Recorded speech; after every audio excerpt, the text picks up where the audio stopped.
I can't believe I'm about to say this, but Amy Porterfield, welcome to the Teacher Biz podcast. Well, thanks so much for having me. I've been looking forward to talking to you. I love talking to teachers, so it's going to be a great time.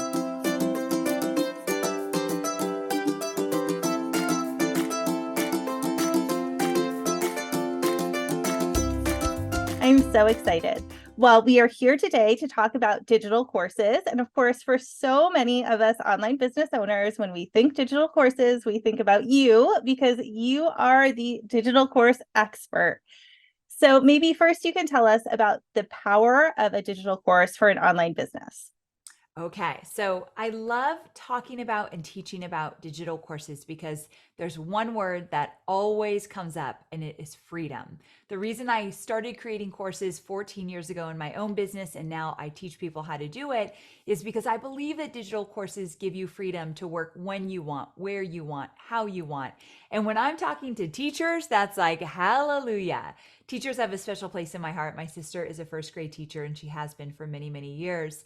And I see what she goes through. I know the struggles of being a teacher, but I also know the beautiful things about being a teacher. And so, with that, being able to supplement your income or change what you're doing, but still serving, it's a big deal. So, why digital courses? What can they do for you? The number one thing is when you have a skill set, a knowledge, a skill, a know-how, and you're able to translate that into a course where you can now serve one to many, you again will have the freedom to not have to work at a certain place or hit a glass ceiling and make a certain amount of money. But the amount of people you can serve, the good you can do in the world with a digital course is life changing to the students that you serve, but also to you as a business owner. So you're no longer having to be physically somewhere, but also you're no longer having to work in the confines of all the rules and all the different ways of how you have to show up. You get to start making your own rules with digital courses, which is really exciting as well. So the sky's the limit. I love that. And why do you think that digital courses are such a good idea for teachers in particular? So the first thing is the reason why I said right from the get-go, I love talking with teachers is because you know how to teach. And that's a huge part of doing a digital course right, meaning one that people are going to get results with. And so teachers automatically know how to break up content in bite-sized pieces that's digestible. They know how to create a roadmap so you can get people from point A to point B and get them the results that they're looking for. These are big elements in digital course creation. And so teachers tend to hit the ground running with this type of content, this type of asset to create because they already have those innate skills in them that you need to have a successful digital course.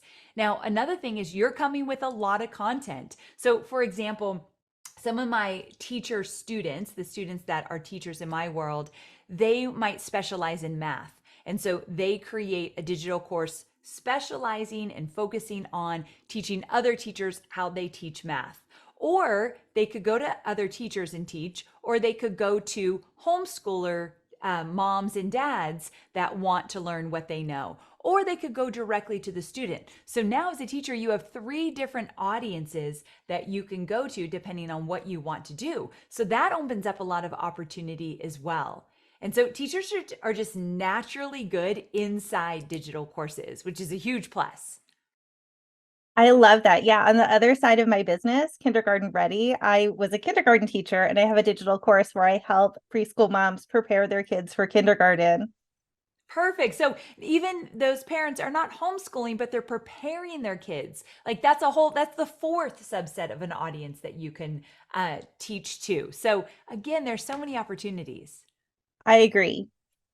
I think my teachers listening might see that they could teach inside of a digital course, and it might be all of the other pieces that are kind of holding them back. So Mhm. let's talk about that a little bit.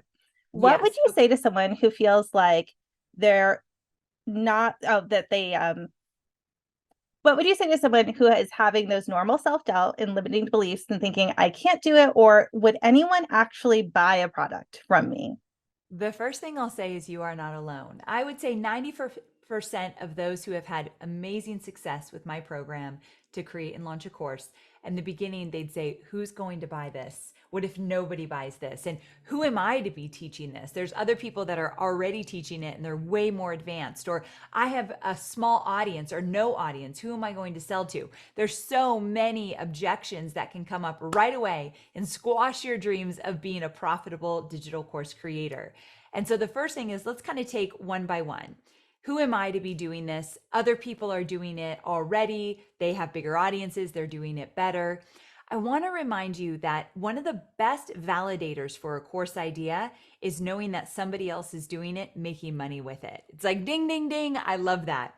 Every year I do this boot camp where the first thing we do is come up with your digital course idea. I take people through this different formula that I've created and we come up with your profitable idea.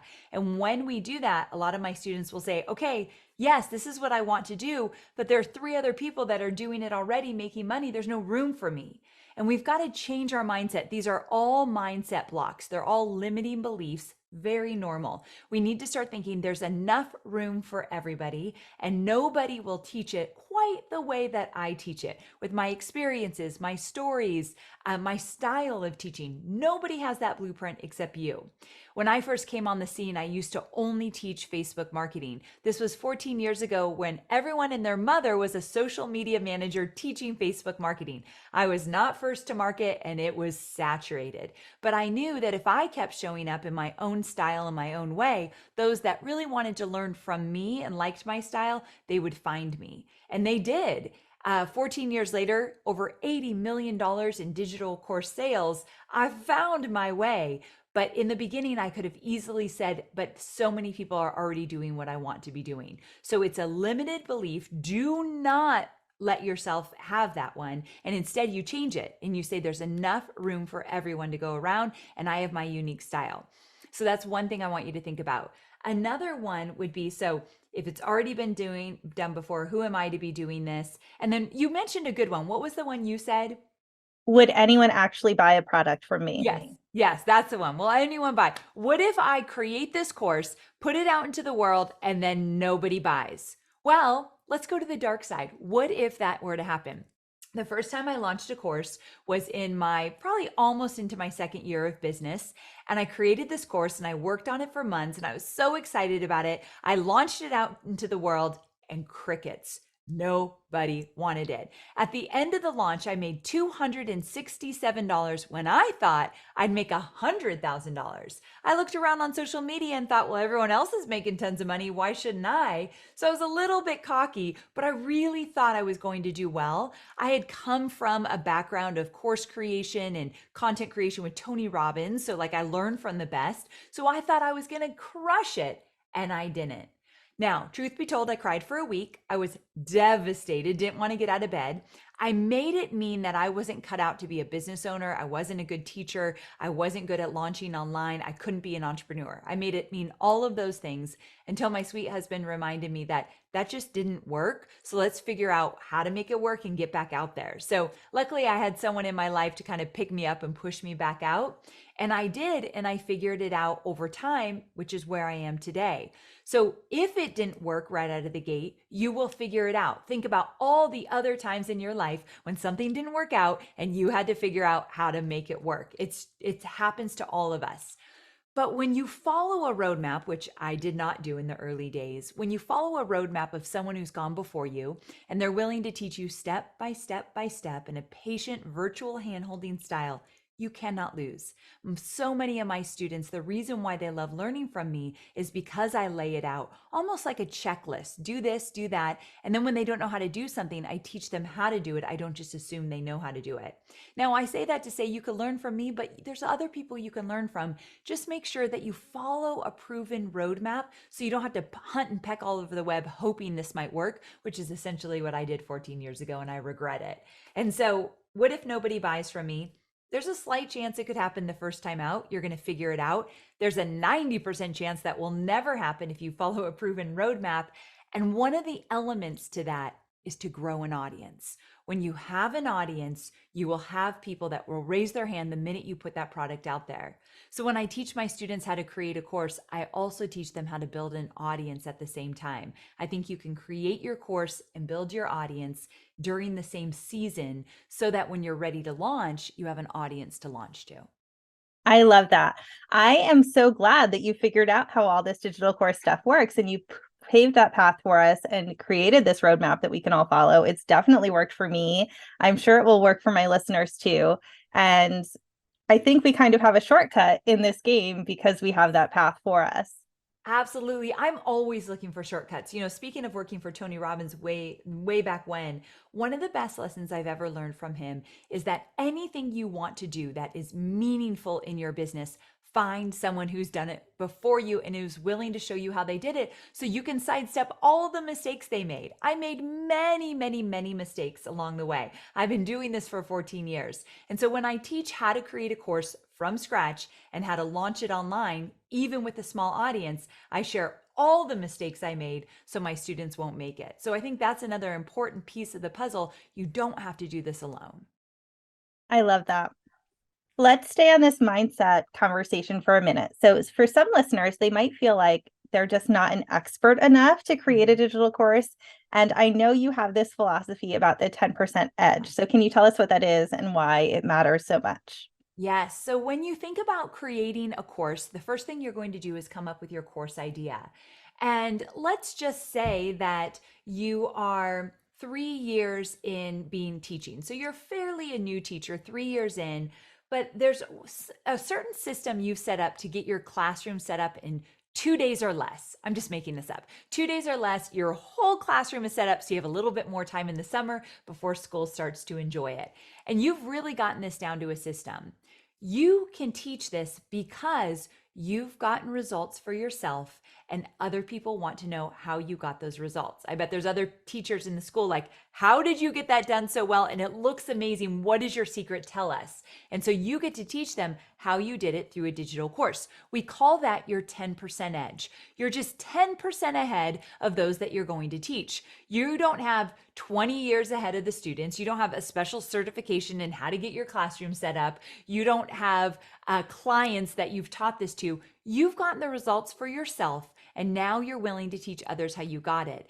And one of the beautiful things about that is people love to learn from people they can relate to. So the fact that you're just a little bit ahead of them, they know you've been in the trenches. You're very aware of the challenges and the desires and what they need and want. So you can relate to them very quickly and compassionately. That's a huge plus as a teacher. So you do not need to be light years ahead. You do not need more time or education. Every teacher listening right this second, I've been doing this a long time. I feel confident in what I'm going to say next.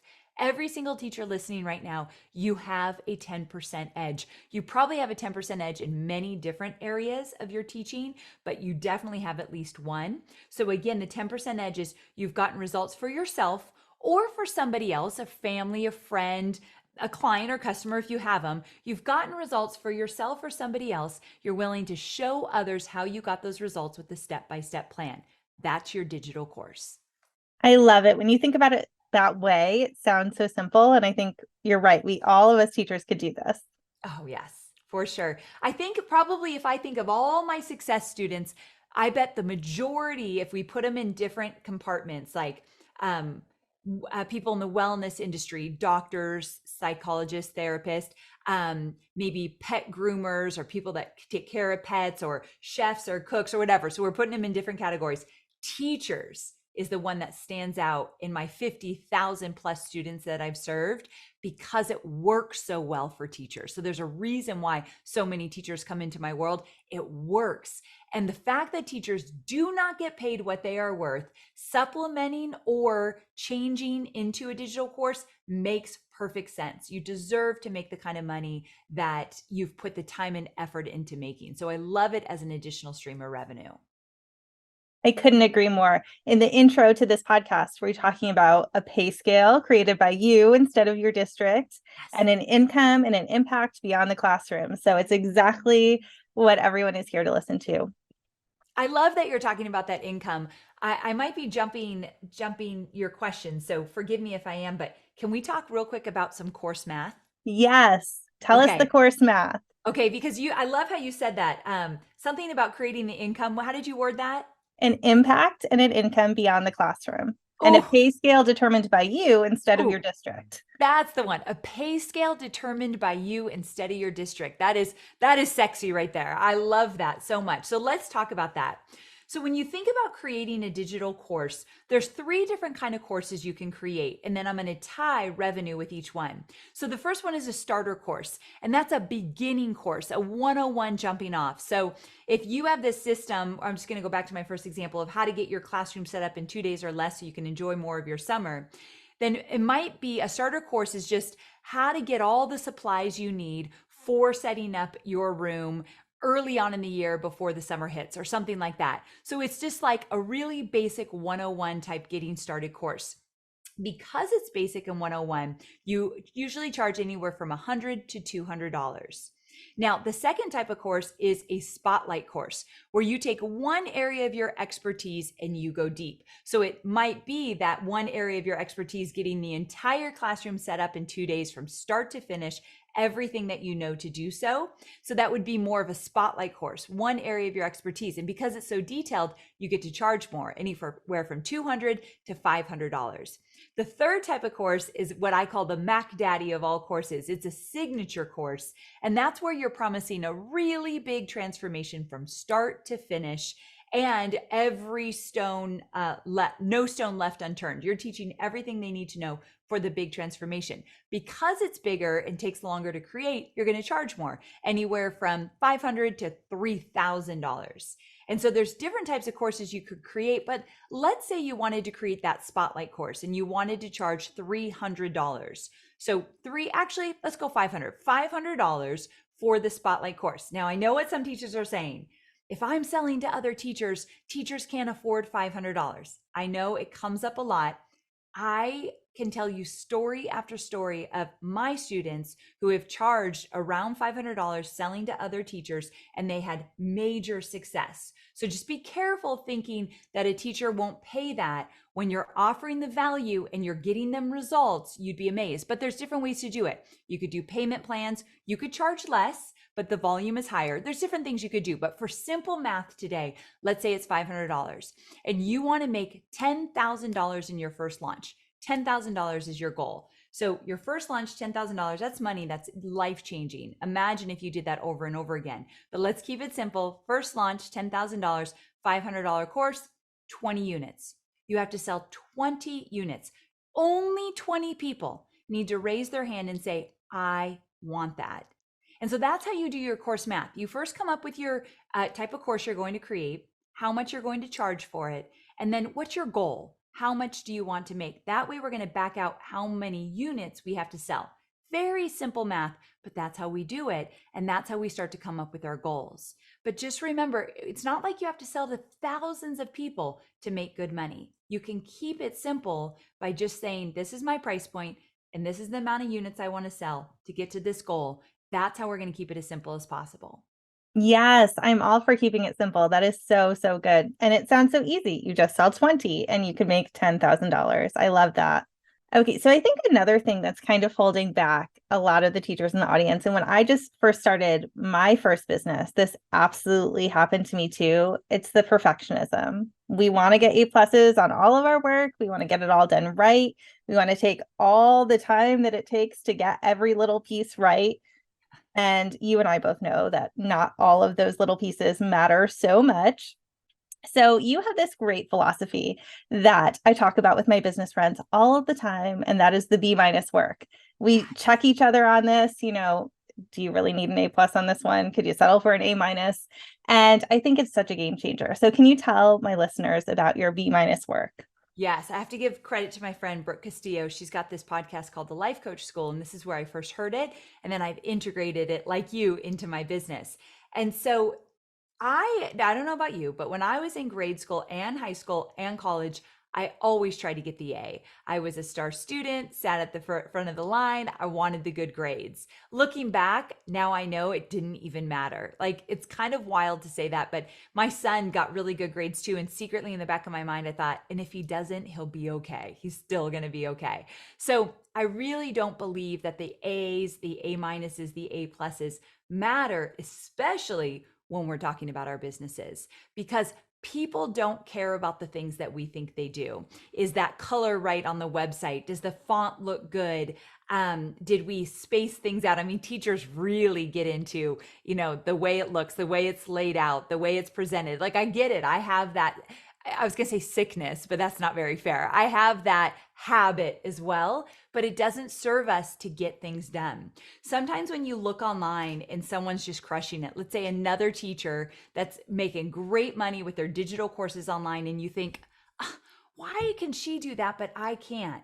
The only difference is she put something out there that wasn't perfect, where we are waiting to make sure that it looks good, sounds good, is perfect. Every T is crossed, I is dotted. It's not necessary. People do not care. What they care about is that you are delivering content that's going to get them the results that they're looking for. And so we're going to stop worrying about, does it look right? Does it sound right? Do I look okay? We're going to start worrying about, is this content valuable enough to get the results that I promised? It's not perfect, but is it valuable enough? Yes, I'm done. So Seth Godin calls this ship it. You've got to ship it and get it out there even when you don't think you're ready. So the challenge I have for everybody listening, if you're building a business online, you want to create a course or create something beyond the classroom, I want you to get it out into the world before you're ready. I want you just to get it out there. That way people can interact with it, give you feedback, tell you what they like, what they don't like. So you're faster to get it even better. You're actually slowing down something becoming amazing because you're getting zero feedback by waiting. Let's get it out there, get the feedback, then we'll make it better. I always say, keep it simple, get fancy later. We can't get fancy with the bells and whistles till we get the feedback that we need to make it better. So good to hear. I think it's also really helpful for us to think about the customers on the other side of the internet that need us and need this product that we're going to create and how much we can help them instead of thinking so much about ourselves and our own insecurities and what everything looks like. It's so true. I mean, if we're really being honest, it gets a little bit selfish. I don't love being on video. It's been 14 years, so I show up and I feel confident on video now. But if you saw me years ago, I hated it. I did very little of it, and I scrutinized myself every time I saw myself on video.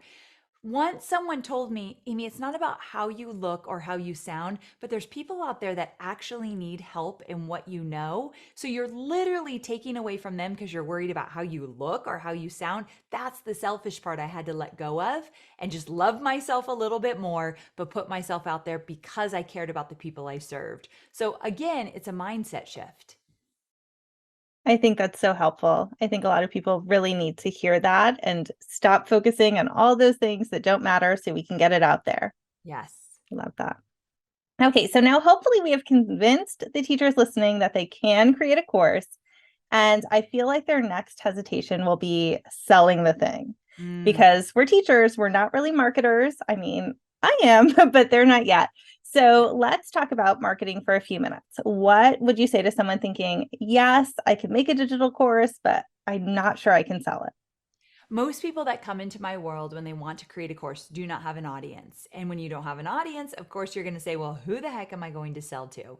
So, the first thing, I think I mentioned this earlier, you can create a course and build an audience at the same time. And that's something I teach my students to do because I know that both are very important. But what I don't want you to do is say, you know what, I'm not going to create my course this year because I'm going to focus on growing an audience. The problem is you slow your whole progress down and you likely never come back to this money-making opportunity of creating a course. And so I encourage my students just to do it at the same time so we don't slow our momentum. Now, when you're selling online, it is scary the first time. I remember the very first time I sold a course online, I had my best friend come over to my little condo in Carlsbad and sit right next to me on her computer just to make sure that she could see and hear what I was doing on my computer. I was convinced no one could hear me or see me because I'm not really great with technology. And so I had a little support system, and I think that's important. Find the people around you who are going to build you up and support you along the way. But I teach people how to sell via webinars. And some people listening are like, no, no, no, that's crazy technology or a little too scary. I'm not doing webinars. Well, first, I'll tell you that you don't necessarily have to be on camera when you do webinars. You could use slides and audio to sell your course, and your course can just be slides and audio. baby steps, get fancy later. So we don't need to worry about being on camera the first time we do a webinar. But the reason I love webinars, especially for teachers, is for about 40 minutes, you're just teaching. You're giving value. You're doing what you do best and where you shine. And then once you've given the value that you promised, you'll easily transition, and I teach my students how to do this, into selling your course as though it's the next logical step. You just taught them the why it's important and what it's all about. Now let me show you how to do it, which is inside my digital course. So when I sell, it's the most seamless, like, all right, if you love that, you're going to love this. And I know it's their next best move. So I feel really good about telling them. And I know I deserve to get paid for my knowledge, know-how, and skill set. So I have no problem selling. This is 14 years in the making. This is what I teach my students, to find that confidence to sell online because they deserve to get paid for what they're worth. But there's little nuances that you can do to make it seamless and easy and not sound like a used car salesman or feel incredibly awkward selling online. There's things you could do where it can feel normal and natural. I so agree. I was terrified, Amy, to do a webinar in the I beginning. Oh my bet. gosh. I was afraid I would stumble and look silly and I wouldn't sell anything. Yep. And now I get so excited to do them because those are always my top revenue days and I'm helping so many people, even if they don't buy. I think having that step by step, here's how you do it, helps so much. I do Um, too. but yeah, it's just something that people can push through and, you know, I used to You're hate them. I used to be you're so afraid to do them, and now I love it. Okay, so you're a great example. You are a former teacher who has figured out how to market your goods online, and you Mhm. can show up on a webinar even though you hated it in the beginning. I always call it courage over confidence. When we don't have a track record, we're not going to feel confident. So, anyone listening waiting to feel confident to create their first course, waiting to feel confident to do their first webinar, you will never do it because confidence does not come before a track record. Courage does, though. So we're just looking for courage. I don't know what's going to happen, but I believe that I can land on my feet one way or another. I'm just going to give it a shot. If you believe in a higher power, I believe that God's going to catch me even if I fall down. I'm just going to give it a shot. That is courage. Whatever you believe in, we've got to muster up enough courage to get going. Confidence is going to follow once you start seeing results. I completely agree. I think our confidence in our business comes so much from the words of our customers. I mean, if when you're reading testimonials and how you've changed someone's life, you can't help but feel confident in yourself. Yes, And you just have to get to that point, which you can't do until you have the customers. So I love that. The courage piece is so essential there. definitely. All right. So within this marketing strategy, where does an email list fit in? Okay. So let's talk about an email list. I believe it's the number one most important asset in your business when you're growing a business online. Like without my email list, I would not be speaking to you today with over 50,000 students and over $80 million in digital course sales. That happened because I prioritized growing an email list. But I didn't in the beginning. And so when I made $267 with my first launch and wanted to cry for an entire week, it's because I didn't have an email list so that I could market to. So that's why when I teach course creation, I teach list building at the same time because the two go hand in hand. So what happens is social media is very important and it's a viable way to sell, but it cannot be your end all be all. You put all your eggs in one basket and then Mark Zuckerberg or Elon Musk or whoever it might be changes the algorithm and boom, the way you were marketing absolutely changes overnight and it could cripple your business. And so I love using social media to get the word out there, to share my value and to grow my email list, but I use my email list to sell and nurture those that want to be in my community.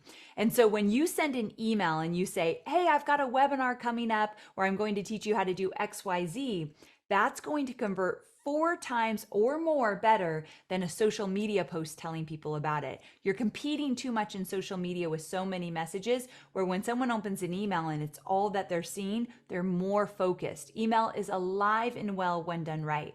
And so if you want to grow a business, any kind of business, courses, memberships, masterminds, other digital products, you must start growing your email list. Now, the great thing is you don't need a huge email list to see success.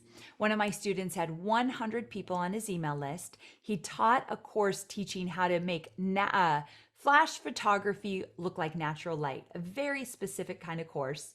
And he sold it to his audience and made $12,000 with 100 people on his email list. It's because they were engaged, they were excited, they wanted to buy from him. So, with his list and with social media, both small followings, he was able to make amazing money.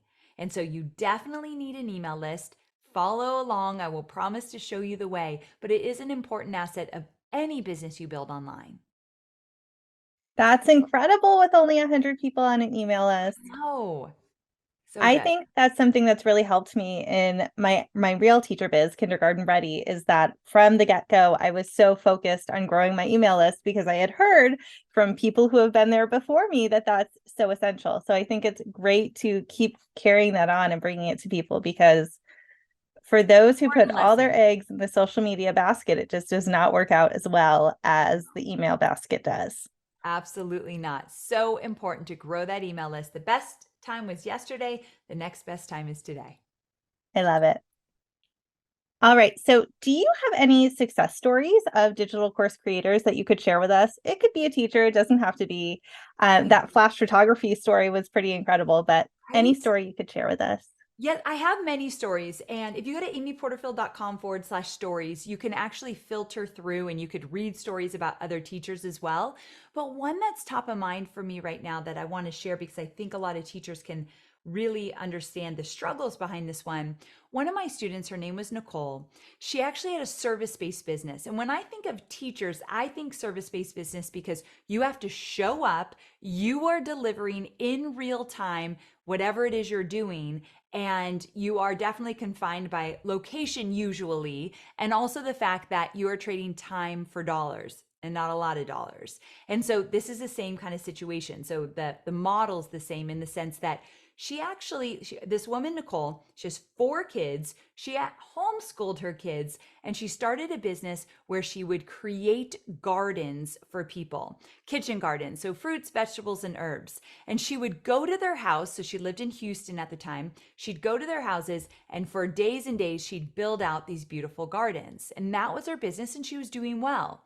However, it kept her away from her family. She had to travel and be out of the home a lot. And there was only one of her, so she'd only make a certain amount of money.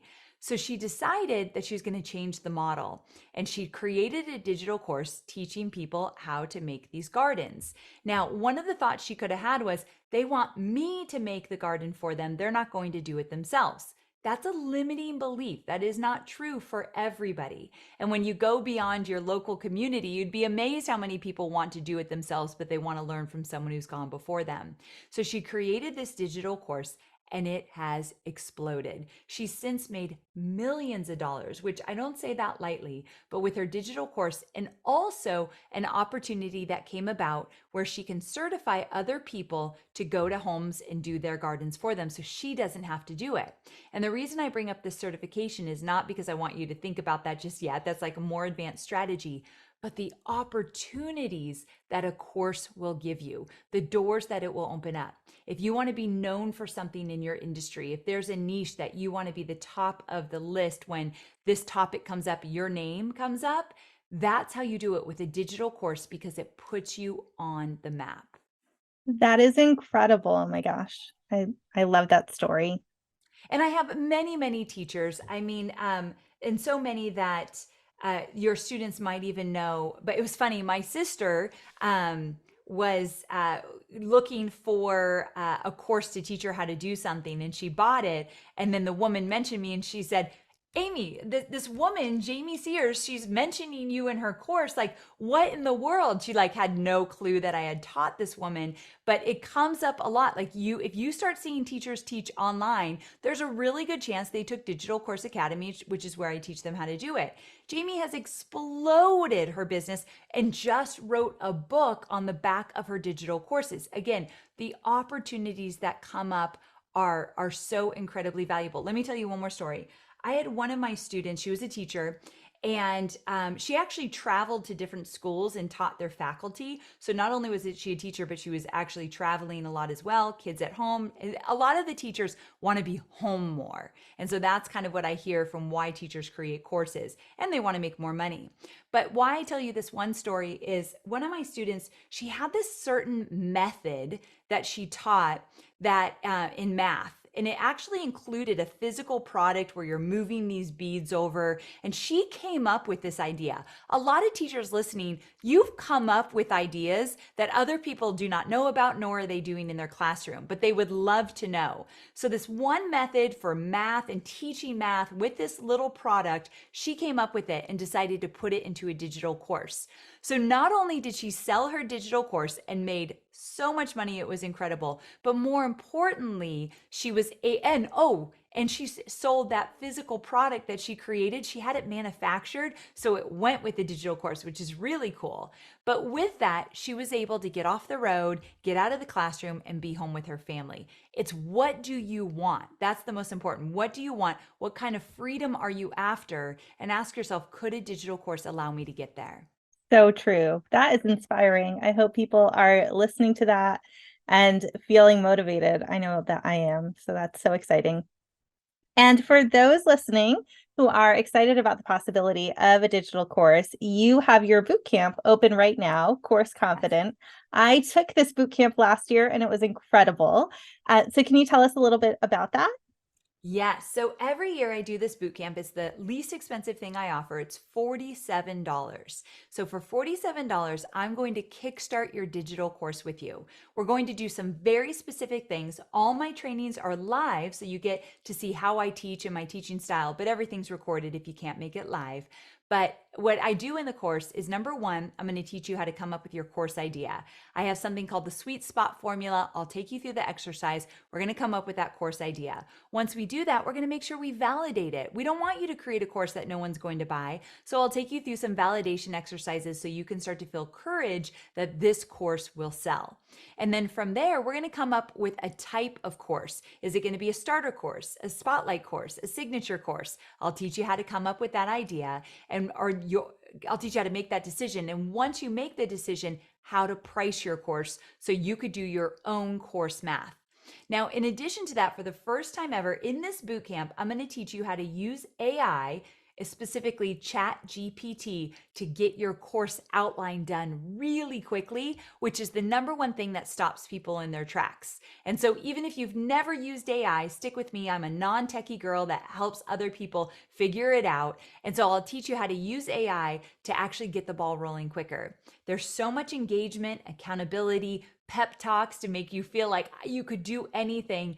The boot camp is a beautiful place to start. Even if you're not sure you want to create a course, but you want to explore it, this is the place to start. Yes, I love that. So listeners can go to teacherbiz.com/course to sign up for your boot camp. I love how you include the pep talks and the motivation and that Yes. mindset piece that is so important. We talked about a lot of those ideas here today, but I think we always need more of it, especially when we're starting in our businesses and we have all those limited beliefs. So I'm glad that you include that too. Yes, there's a lot of pep talks. I believe that 80% of growing a business is what you think, 20% are the strategies. So I'll always focus on the strategies, but I got to weave in some of that mindset so that people don't get stuck in thinking they can't do it. So you will leave this bootcamp feeling on fire, the confidence that you're looking for. So much included for only $47. So I hope that everyone takes us up on that. It's teacherbiz.com/course. And I'm really excited for the boot camp. Me too. I can't wait. I hope I'll see you in there because I know a lot of your community will be in there and they'd love to see your face. Absolutely. Amy, thank you so much for being here today, for sharing all of this wisdom with us. Thank you for being you and paving this path that we can all follow. I think I love the business that I've created from my living room, and you are such a big piece of learning how to do that. So I'm just so thankful. Well, thank you so much. I'm so proud and inspired by what you've been able to do in your own business. So, you spreading the word means the world to me. So, thanks again. Bye, Amy.